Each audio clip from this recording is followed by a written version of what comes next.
Falegnameria Paludetto. Da più di 60 anni. Il legno su misura a casa tua.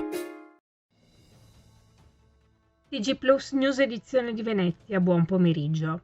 Apriamo il nostro notiziario con la cronaca. Nei giorni scorsi la Polizia di Stato di Venezia ha fermato e denunciato all'autorità giudiziaria un cittadino veneziano con l'accusa di molestie e violenza privata. Gli agenti della Polizia Ferroviaria sono intervenuti a seguito di una segnalazione effettuata da una giovane, la quale si sarebbe accorta di essere stata ripresa nelle parti intime con la videocamera di uno smartphone da un uomo mentre scendeva la rampa verso il sottopasso della stazione. Grazie alla descrizione fornita dalla giovane, gli operatori Polfer avrebbero rintracciato e fermato il presunto autore. Dalle verifiche in banca dati è emerso che l'uomo era già stato deferito all'autorità giudiziaria per analoghi reati. Niente bottiglie in vetro, quelle in plastica solo senza tappo e divieto anche per le lattine. È quanto dispone un'ordinanza firmata dal sindaco di Venezia Luigi Brugnaro in vista dei concerti in programma in piazza San Marco il 30 giugno e 1, 2, 8 e 9 luglio.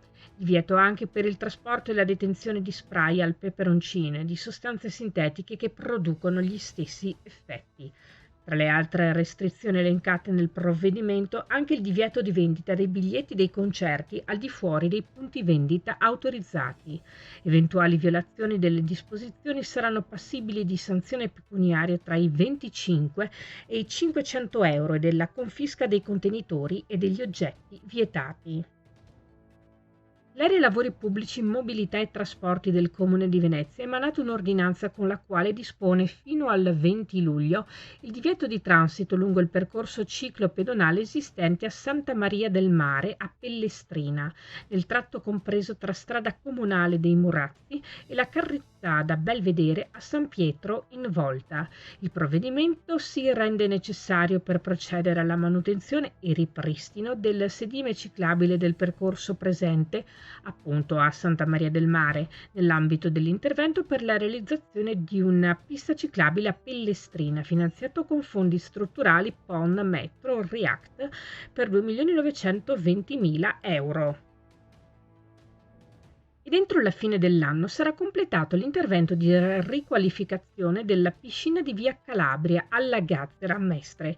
A fare il punto dei lavori è stato ieri mattina il vice sindaco con delega allo sport Andrea Tomello, nel corso di un sopralluogo al cantiere dove sono in corso le opere di rifinitura delle vasche, oltre che degli spazi interni.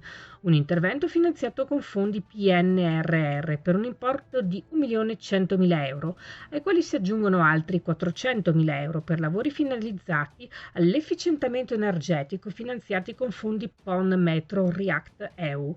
Ulteriori dettagli nel nostro sito notiziaplus.it. Si chiude qui il nostro notiziario. Grazie per averci seguiti. Arrivederci.